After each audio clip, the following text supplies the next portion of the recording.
J'ai épousé une fille atteinte de la maladie de Parkinson malgré les mises en garde de mes amis.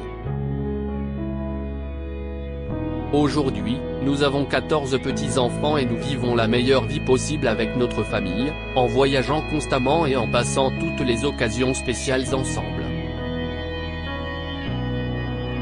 J'ai rencontré Léa dans un hôpital alors que j'y travaillais comme interne. Elle était la patiente régulière d'un des médecins de l'hôpital, car elle était traitée pour une maladie de Parkinson à début précoce. Pour moi, ce fut le coup de foudre. Quand je l'ai vue pour la première fois, elle avait une beauté à couper le souffle et à laquelle je n'ai pas pu résister. C'était une jeune femme à la voix douce et au visage magnifique, et chaque fois que je la voyais à l'hôpital, j'avais envie de la connaître davantage. Un jour, j'ai finalement trouvé le courage de lui proposer un rendez-vous. Je me suis approché lentement d'elle alors qu'elle attendait sur l'un des bancs de l'hôpital, et j'ai commencé à parler de mon restaurant préféré de l'autre côté de la rue. Bonjour. Je m'appelle Jack. Je suis désolé de vous déranger comme ça, mais je mentirais si je disais que vous ne m'attirez pas, lui ai-je dit.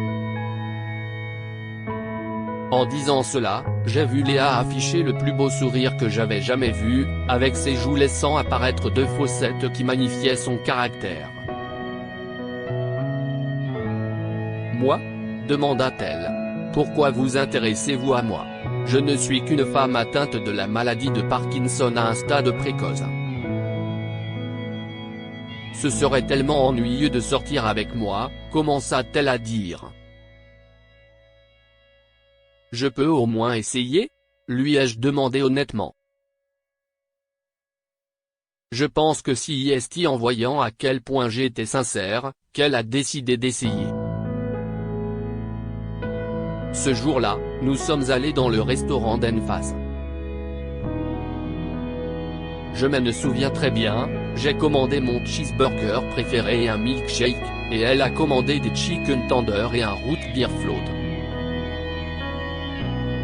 Nous avons passé tout l'après-midi à parler, à partager des histoires et à rire l'un de l'autre.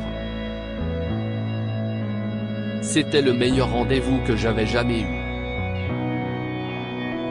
Léa était ma meilleure et ma seule amie. Avant de la rencontrer, je ne me souciais pas des cœurs que j'avais brisés et, il faut bien l'admettre, ça ne me dérangerait pas de sortir avec plus d'une fille à la fois. Mais quand j'ai rencontré Léa, j'ai changé. Je ne m'attendais pas à ça, mais l'idée de blesser Léa était quelque chose que je ne pouvais pas supporter. Je voulais être celui qui absorbe ses problèmes, et non celui qui les cause. Quand on a commencé à sortir ensemble, Léa était encore réticente. Les choses vont empirer pour moi, me prévenait-elle. Je ne veux vraiment pas être un fardeau pour toi. Je remarquais comment la maladie de Parkinson affectait sa vie quotidienne. Ses mains tremblaient chaque fois qu'elle les utilisait, et parfois cela devenait si incontrôlable que la casserole avec laquelle elle cuisinait tombait au sol. Je m'en occupe, ma chérie, lui disais-je dans ces moments-là. Je suis là. Tu n'as plus à t'inquiéter de ce genre de choses. Petit à petit, Léa m'a permis de l'aimer et de faire des choses pour elle. Alors que d'autres personnes pourraient trouver que s'occuper d'une personne atteinte de la maladie de Parkinson était une corvée, pour moi, c'était un privilège. J'aimais Léa de tout mon cœur, et je voulais faire tout et n'importe quoi pour elle. Ensuite, nous nous sommes fiancés. Léa et moi ne pouvions pas être plus heureux, et nous l'avons annoncé avec enthousiasme à nos parents et connaissances. Quand j'en ai parlé à mes amis, ils étaient tous surpris. « Tu es sûr de toi, mon frère ?» me demanda un de mes amis de l'université. « Ta vie va être un désastre », m'a prévenu un autre. Comment peux-tu dire ça? Si est-il Léa, ma petite amie. Quand vous l'insultez, vous m'insultez, ai-je répondu, blessé qu'il essaie de me dissuader de me marier. Nous ne faisons que dire la vérité, pote. Ta vie va être tellement difficile si tu dois t'occuper d'une personne atteinte de la maladie de Parkinson, ont-ils encore dit. La vérité, si est que ma vie n'allait pas se transformer juste parce que je devais m'occuper de Léa. Ma vie serait un désastre sans elle.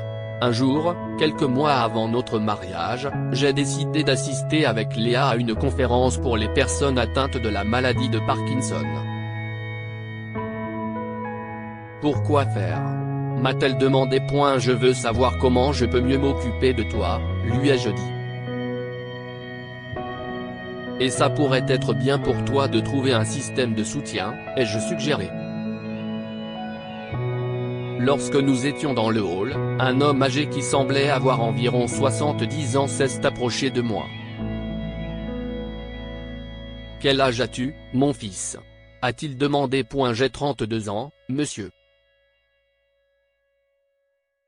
Ma fiancée a un début de maladie de Parkinson. Nous assistons à cette conférence pour que je sache comment mieux m'occuper d'elle. Je sais que ce ne sera pas toujours aussi facile, ai-je répondu. Un début de maladie? A dit l'homme, surpris. Vous allez donc vous jeter dans le feu en toute connaissance de cause? M'a-t-il demandé. J'ai été troublé par sa réponse, car c'était comme s'il était surpris que quelqu'un puisse volontairement aimer une personne atteinte d'une forme précoce de la maladie de Parkinson. Pourquoi pas? Me suis-je dit. Je ne pense pas que le fait que ma femme ait la maladie de Parkinson va m'empêcher de l'aimer de tout mon cœur, ai-je répondu à l'homme, qui semblait se moquer de mon choix d'épouser Léa. Je l'aimais, et mon amour pour elle est plus grand que sa condition. Tu dis ça maintenant, mon fils, dit-il en secouant la tête, et en souriant. Un conseil? Si est mieux pour toi de la quitter maintenant. Il est encore temps de tout arrêter avant que les choses ne commencent à empirer. Prends-le de la part d'un homme dont la femme de 71 ans est atteinte de la maladie de Parkinson au stade 4, a-t-il dit en me tapant sur l'épaule avant de s'éloigner. Avant même que je puisse comprendre ce qu'il disait, ou chercher Léa, je l'ai trouvée debout juste derrière moi. Elle avait entendu tout ce que l'homme m'avait dit et était au bord des larmes. Ne l'écoute pas, chérie, l'ai-je rassuré. Il ne nous connaît pas. Pendant le temps qu'a duré la conférence, Léa est restée silencieuse. Elle parlait à peine et est restée anxieuse la plupart du temps. Si est-il lorsque nous sommes rentrés à la chambre d'hôtel qu'elle a commencé à brailler. Elle a pleuré toute la nuit, me demandant de la quitter. S'il te plaît, m'a-t-elle supplié. S'il te plaît, laisse-moi maintenant. Tu as entendu ce que l'homme a dit.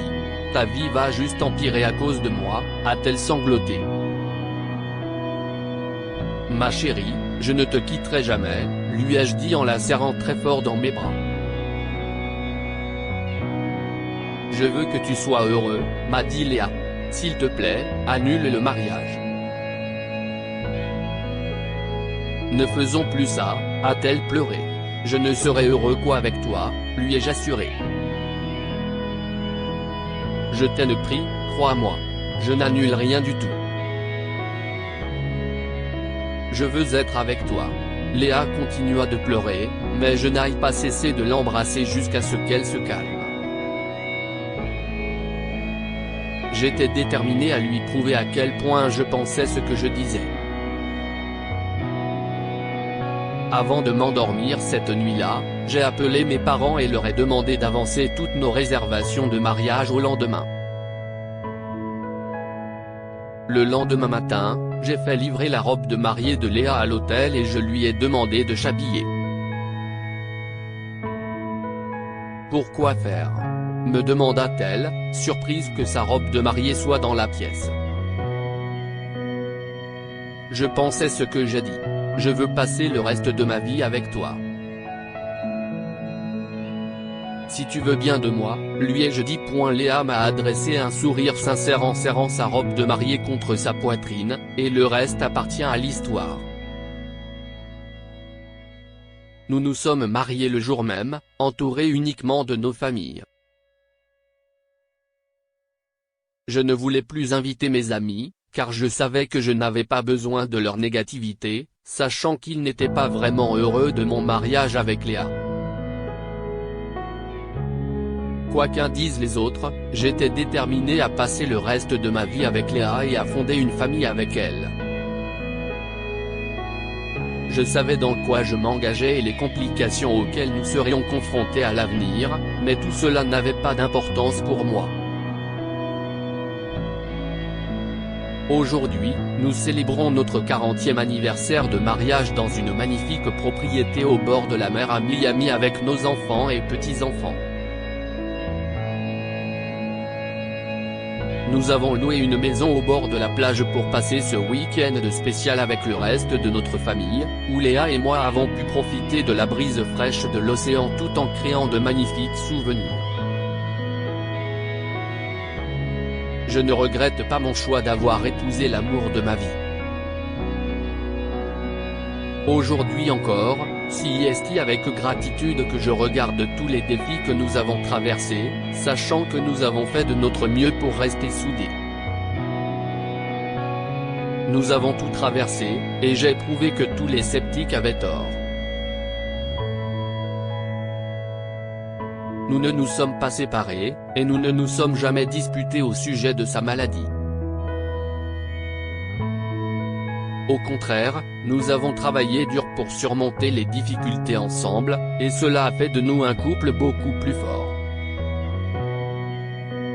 Je ne peux pas imaginer ma vie avec quelqu'un d'autre que ma chère Léa. Si ce n'était pas elle, alors ça n'aurait été personne d'autre. Elle est l'amour de ma vie et sera la seule femme que j'aimerai aussi longtemps que je vivrai. Ensemble, nous avons eu 4 enfants, un fils et une fille avant d'adopter des jumeaux, qui jusqu'à ce jour m'aident tous à prendre soin de leur maman. Ils adorent Léa autant que moi, et ils essaient de passer le plus de temps possible avec nous. Nous sommes une famille unie. Bien que Léa ne puisse plus marcher et qu'elle se déplace en fauteuil roulant, nous essayons toujours de faire le maximum de voyages en famille possible. Nous l'emmenons dans des endroits où elle peut profiter de l'air frais et regarder nos 14 petits-enfants courir partout et jouer entre eux. Quand je repense à la vie que nous avons menée, je ne regrette rien. J'ai mis ma vie avec Léa et la famille que nous avons construite, et j'ai hâte de passer le reste de mes jours avec eux, de célébrer chaque fête en famille et de continuer à faire des excursions dans la nature. Je serai le premier à admettre qu'il y a encore des jours où sa maladie de Parkinson prend le dessus sur nous.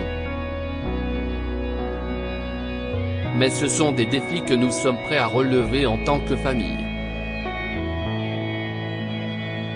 Ces amis qui m'ont dissuadé d'épouser Léa, je ne les ai jamais vus ni entendu parler d'eux. J'ai été sage de ne pas écouter les gens qui n'avaient pas prévu de faire partie de ma vie. Quand elle se sent mal à cause de sa maladie, je m'assois dans un fauteuil roulant toute la journée pour lui montrer ma solidarité. On est dans la même galère, ma chérie, lui dis-je. Tu m'as, moi. Ne doute jamais, d'accord ? Dès que je m'asseyais dans mon fauteuil roulant et que je l'assurais de mon amour pour elle, je voyais un sourire se dessiner sur son visage. Le même sourire dont je suis tombée amoureuse il y a plus de 40 ans. Pexel sais-je pris la bonne décision en choisissant Léa ? Souvent, mes amis qui ont douté de mon amour pour Léa me demandent si j'aurais dû écouter leurs conseils.